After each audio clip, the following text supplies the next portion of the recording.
देखिएगा, आज को हमारा टॉपिक जो है ना, ये टॉपिक्स है प्रेसिडेंट यानी भारत के जो राष्ट्रपति हैं उनके संदर्भ में, यानी कि हम आज जो है राष्ट्रपति के बारे में बातें करें। अक्सर हम लोग बात करते रहते हैं, ये भारत का राष्ट्रपति जो है ना, ये मूर्ति है, ये स्टैचू है, इनके पास कोई ताकत नहीं है।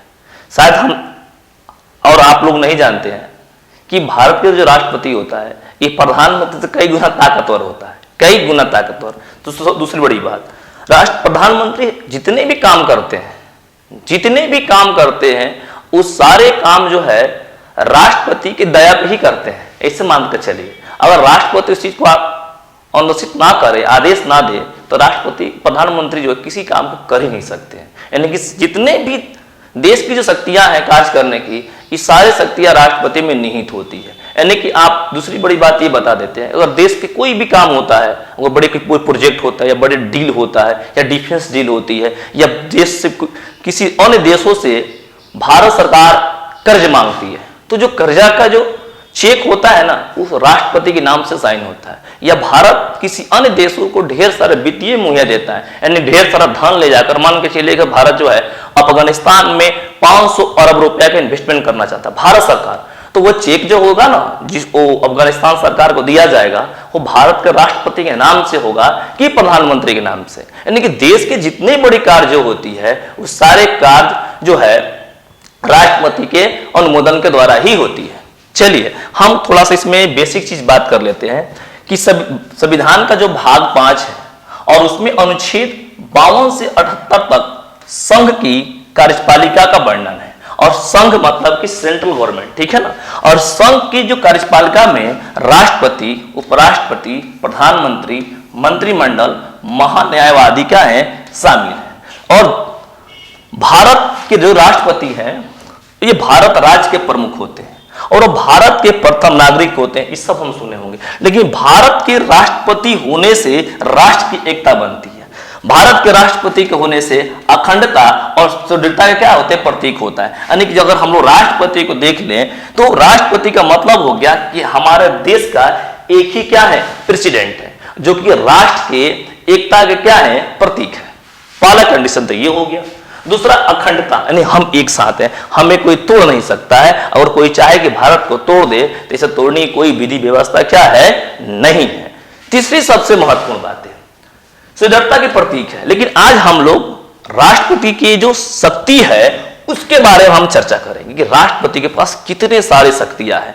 राष्ट्रपति की शक्ति के बारे में चर्चा करना चालू किया जाए तो शायद एक सेशन जो है कम पड़ जाएगा, इतने सारे क्या है राष्ट्रपति के पास क्या है, ताकत है, ठीक है ना। तो चलिए हाँ, हम लोग जो है राष्ट्रपति के जो पावर है, शक्ति है, उसके बारे में हम क्या करेंगे, चर्चा करेंगे। तो चलिए आज हम लोग बता देते हैं कि राष्ट्रपति के पास कौन कौन सी शक्तियां हैं। उसमें से हम एक शक्ति के बारे में थोड़ा सा क्या करेंगे, वर्णन, विचार करेंगे, ठीक है ना।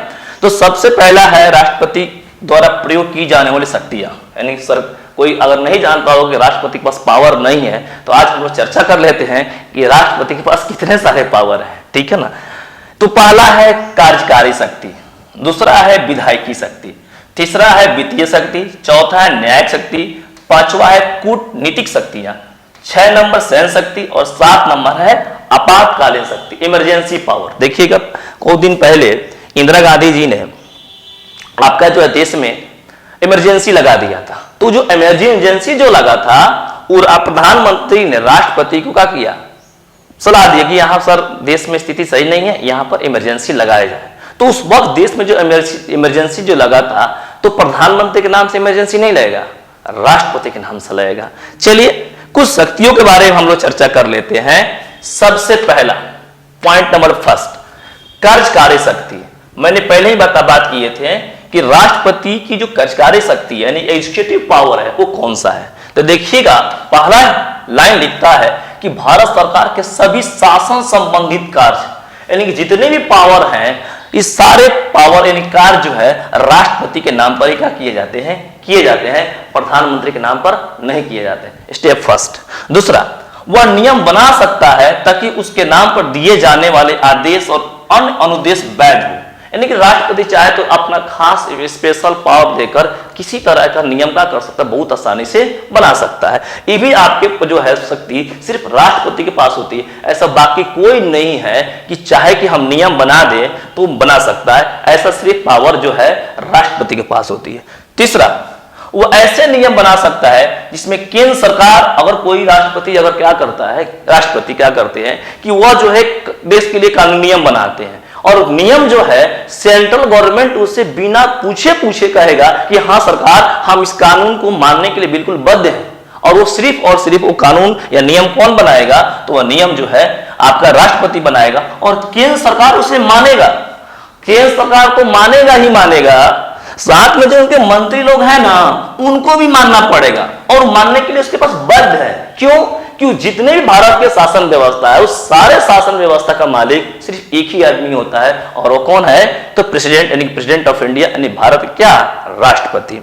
और देखिएगा, जो प्रधानमंत्री जी आते हैं ना, उनकी जो अपॉइंटमेंट्स होती है कि हाँ, जैसे हम है, खैर हम तो प्रधानमंत्री नहीं बनने वाले हैं, ठीक है ना, लेकिन फिर भी मैं बता देते हैं कि अगर किसी आदमी को प्रधानमंत्री बनना हो तो प्रधानमंत्री की जैसे कि अपॉइंटमेंट लेटर मिलता है ना, कि चलिए आप प्रधानमंत्री हो गए, जैसे कि हम लोग कहीं गवर्नमेंट जॉब करने जाएं तो हमें लेटर मिलेगा कि हाँ आप इस काम के लिए क्या है, एबल है। ठीक उसी तरह से अगर प्रधानमंत्री की जो सर्टिफिकेट मिलता है, नियुक्ति होती है, वो नियुक्ति कोई और नहीं हमारे देश के प्रधानमंत्री करते हैं, और उनके साथ जो भी मंत्री हो उन मंत्रियों के भी क्या होता है, अपॉइंटमेंट जो है आपका जो है राष्ट्रपति ही करते हैं। ठीक है ना, इतने सारे शक्तियां हैं सर, इतना शक्तियां है, ये तो सिर्फ कार्यकारी शक्तियां है, इससे भी इसमें और भी सारे कार्यकारी शक्तियां में है। देखिएगा, ये न्यायवादी, आपने नाम सुना होगा, महान्यायवादी क्या होते हैं? ये महान्यायवादी क्या होते हैं? एक बहुत बड़े कानून के जानकार अधिकारी होते हैं, जो सेंट्रल गवर्नमेंट का प्रतिनिधित्व करते हैं आपके जो है सुप्रीम कोर्ट में। अगर मान के चलिए केंद्र सरकार का कोई बात जो है सुप्रीम कोर्ट में रखना है, तो सुप्रीम कोर्ट में अगर जो बात रखने वाला जो सबसे बड़े अधिकारी होते हैं, उन्हीं को महान्यायवादी के नाम से जाना जाता है। और इसका भी नियुक्ति क्यों करता है? तो उनका भी नियुक्ति जो है आपके प्रेसिडेंट ही करते हैं। उनको कितना तनख्वाह मिलेगी, कितने समय पर उनको कौन सा फैसिलिटी चाहिए, इस सारे फैसिलिटी का मालिक जो है प्रेसिडेंट ही होता है। ओके, आपको ये भी बता देते हैं, उनके जितने भी पद होते हैं और कार्य होते हैं, वो राष्ट्रपति के प्रसाद पर्यंत, मतलब उसके महामहिम पर कहें तो, या कह सकते हैं कि उनकी याचना पर, उनकी दया पर ये काम कर रहे हैं, और ये काम प्रधानमंत्री के लिए भी क्या होता है, लागू होता है। वो भारत के महानियंत्रक, कंट्रोलर, आपका जो महालेख परीक्षक, मतलब कि रजिस्ट्रार, मुख्य चुनाव आयुक्त, chief election commission of India, और चुनाव आयुक्तों के जो यूपीएससी के जो अध्यक्ष होते हैं, जो राज्य के राज्यपाल होते हैं, आपका जो वित्त आयोग के अध्यक्ष होते हैं, इनकी सारे नियुक्तियां प्रेसिडेंट ही करता है, बाकी कोई नहीं करता। सारे ताकत शक्ति जो है प्रेसिडेंट के पास ही होता है। सर और भी है? हाँ बिल्कुल है। इनके पास केंद्र के जितने भी प्रशासनिक कार्य होते हैं, यानी कि आप ऐसे समझिए कि जो हमारे यहाँ जो हम लोग जो है अगर यूपीएससी की एग्जाम देते हैं, कोई यूपीएससी में आईएएस अधिकारी बनता है, उनका भी अपॉइंटमेंट एक तरह से कहा जाए तो प्रेसिडेंट ही करता है। ठीक है ना, तो केंद्र सरकार के प्रशासनिक कार्य और विधायी यानी नियम प्रस्ताव से संबंधित जानकारी सीधे प्रधानमंत्री से मांगता है। यानी प्रधानमंत्री किस प्रकार से कार्य चला रहे हैं, इनके कार्य चलाने की शैली क्या है, क्या देश में कोई गड़बड़ी तो नहीं कर रहे हैं, इनका सारा हिसाब किताब जो है प्रधानमंत्री का अकेले एक ही आदमी मांग सकता है, और वो कौन है?